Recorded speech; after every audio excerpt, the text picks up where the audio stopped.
mereka ini adalah satu kelompok yang diorkestrasi dengan seorang dirijen. Siapa? Nah, pertanyaannya siapakah dirijen itu? Iya, siapa? Kita tanya ke Bonatua.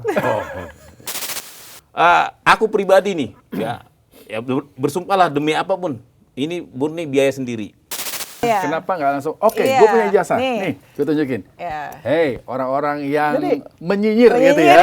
Nih ijazah. Ya betul. Mas Gibran tuh tidak punya ijazah SMA. Catat nih ya. Iya. Tidak punya ya? Tidak.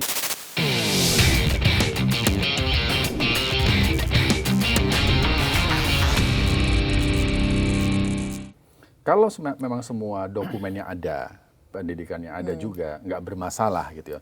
Kemudian kenapa ya nggak dibuka aja ke publik gitu, biar tidak menimbulkan keriuhan, nggak gitu, bertanya-tanya kegaduhan gitu. terus. Biar nggak Bang Bonatua untuk berjuang lagi ke sidang-sidang kayak Iya, gitu. ini bakal sidang lagi. Sampai nih. terbang ke sana loh. Iya, sampai Aku terus. udah bilang ya. Enggak, memang Aku udah bilang kan. empiris itu harus begitu. Jadi Dia enggak, kan kita enggak peneliti. Heeh. Kalau gini nggak laku dia. Maka dia bisa bikin buku, dia bisa jual gitu kan. Tapi ini hal yang menarik lah, pembelajaran buat kita juga gitu. Memang keterbukaan itu penting ya. Tapi bertanggung jawab untuk hal itu. Harus didukung benar-benar data-data yang rigid, yang memang tidak menimbulkan wak sangka gitu ya. Yang akhirnya bisa menimbulkan fitnah. Itu permasalahannya. Karena kita selama ini ya mohon maaf ya, masyarakat Indonesia senang banget dengan kegaduhan menurut kita ini ya. Kayak begini gitu loh kan. Jadi apapun yang bersifat ya katakanlah mengenai Pak Jokowi dan keluarganya itu adalah news. Iya, tapi supaya tidak menimbulkan fitnah, Iya. kenapa nggak langsung, oke, Iya, gue punya ijazah. nih. Nih, gue tunjukin. Iya. Hei, orang-orang yang Jadi, menyinyir gitu ya. Nih ijazah. Kalau Gitu. kalau aku Aku mau gila, mengkomenin, gitu. jadi sebenarnya publik tuh bertanya secara ontologi, tapi dijawab dengan epistemologi, tambah lagi aksiologi. Sebenarnya cukup kalau bilang bertanya publik bertanya mana aja, kasih tunjuk saja, itu ontologi kan. Selesai. Tapi yang dibawa adalah kawan kuliahnya, pengetahuan tentang ijazah ini yang dibawa. Bahkan dulu Itu sempat kawan kuliahnya itu aksiologi. kau bicara tentang ijazah Pak Jokowi. Kita Gibran kita. Oke.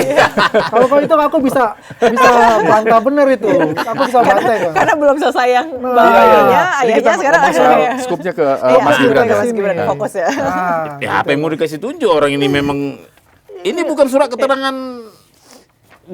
keterangan kesetaraan ijazah. Ini nggak ada kalimat di sini, dan format yang dipunya Bu Mercy itu nggak surat keterangan penyetaraan ijazah nggak seperti ini. kita bicara Jadi ada surat mempertanyakan ke keterangan. Kementerian Pendidikan. Kenapa beda Ya, formatnya? kenapa beda, oke.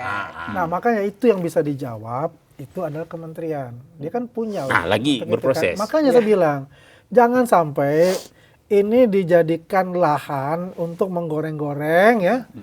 Yang selalu dikatakan ijazah Mas Gibran tidak punya ijazah SMA. Ya betul. Mas Gibran tuh tidak punya ijazah SMA. Catat nih ya. Iya. Tidak punya ya. Tidak punya. Karena Mas Gibran tidak bersekolah di Indonesia. Melanjutkannya. Dari kelas 2 Ya, ya? SMP. SMP langsung. Oke. Ini Begitu gitu loh. Karena ini sayembaranya ini Aslinya. yang ditanyakan adalah tunjukkan ijazah SMA Mas Gibran. Nah, ya saya langsung katakan ya nggak ada. Makanya dia ini akan menang terus ya.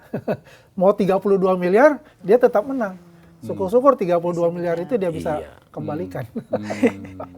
Ijazah SMA yang disetarakan pun, Kenapa? yang disetarakan SMA-nya? Nah makanya saya bilang ya, kalau kita bicara apakah ada ijazah kalau di luar negeri kalau bisa itu kan, mereka nggak bilang ijazah, sertifikat.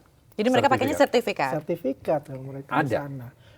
Pasti Kita ada. tidak akan mengatakan, saya mengatakan ada, yang bisa menjawab itu kan Mas Gibran sendiri. Yes. Tapi kalau kita melihat apa yang ada, ya berarti itu sudah di-endorse dari kedutaan besar langsung ke sini, ke kementerian. Begitu. sebenarnya beliau Iya. sudah mengupload Checklistnya iya, tapi belum di checklist.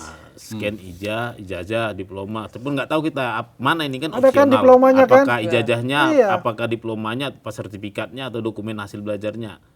Kita nggak tahu persis. Oke. Kalau seandainya beliau masuk ke skema yang ijazah ya dapat 2 miliar tadi. Iya, kalau kita lihat di sini kan sudah dicentang ya. Sudah Iya. dicentang berarti Maka memang sudah di-upload ya. Iya. Iya. Udah kita tunggu aja kan. Jadi Jadi kita ini beginilah. Ini kadang-kadang ya, Ya makanya saya bilang, udahlah kita tunggu sampai 32 miliar gitu. Ya 32 Mas Gibran akan ngeluarin nih, enggak juga.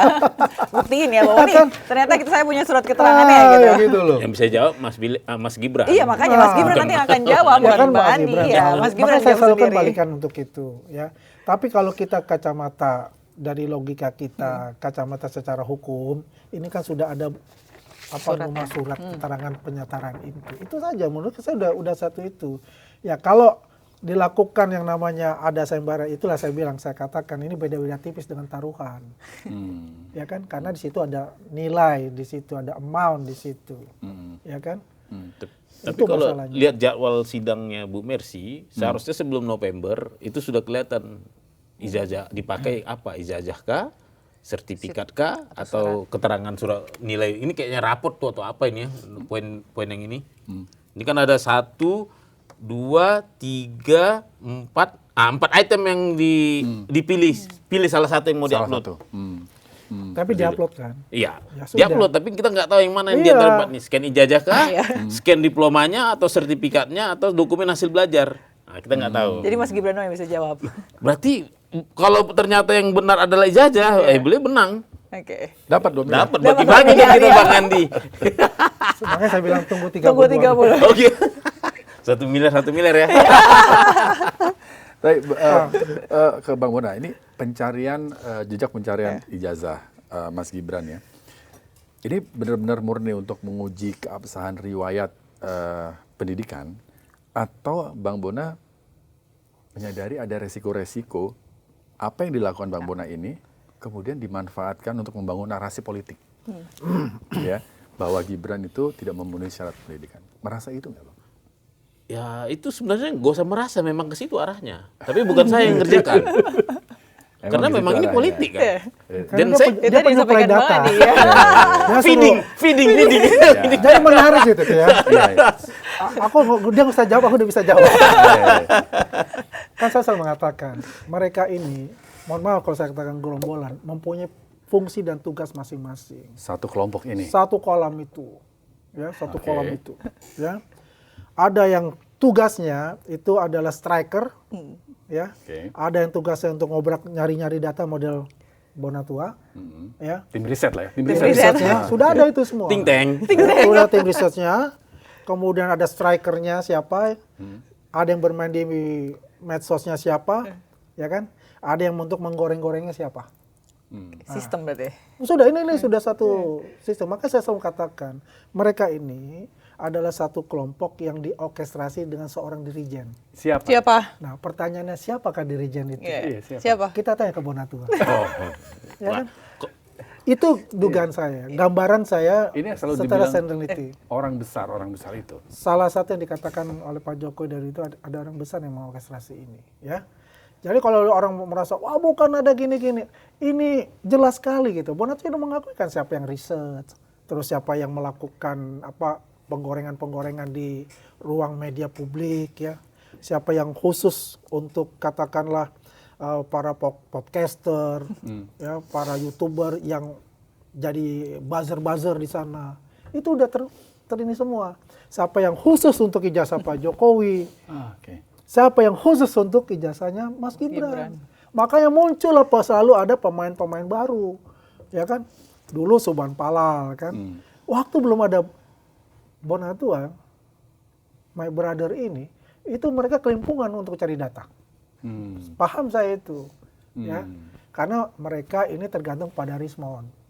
Kalau kita bicara penelitiannya, ketika Rismond cabut ya sekarang penggantinya ada Bonatua nih. Tapi tidak masuk ke digital forensik. Ya bicara sebagai peneliti ya independen ya untuk kebijakan publik. Kan seperti itu. Nah, jadi bohong lah kalau mereka ini tidak didanai dan sebagainya lah. Ini kan orkestrasi semua itu. Bang, Aku gimana Bang? pastikan 100% aku dana sendiri. Bagiku penelitian ini seperti penyakit jiwa. Makanya saya ke Singapura nih nggak ada biayaan loh. Saya sama keluarga saya pergi. Ntar lagi saya mau ke Australia juga. Kenapa? Akibat ini saya nggak bisa tidur kalau saya belum menemukan jawaban yang sebenarnya. Ketika saya dipertanyakan secara ontologi, ada nggak universitas Orchid Park Secondary School ini? Ya saya harus melihat barangnya. Walaupun banyak yang bercerita sudah ada tidak, tapi begitu kan kasih petunjuk videonya, saya langsung kan Berarti ada sebenarnya. ada. Secara ontologi sudah selesai masalah ini. Tinggal epistemologinya, kapan berdiri itu Orchid Park, bagaimana penerimaannya, siapa saja mahasiswanya, dari sini kemana. Nah ini yang tinggal dikembangkan Bang Andi. Artinya aku pribadi nih, ya bersumpahlah demi apapun, ini murni biaya sendiri.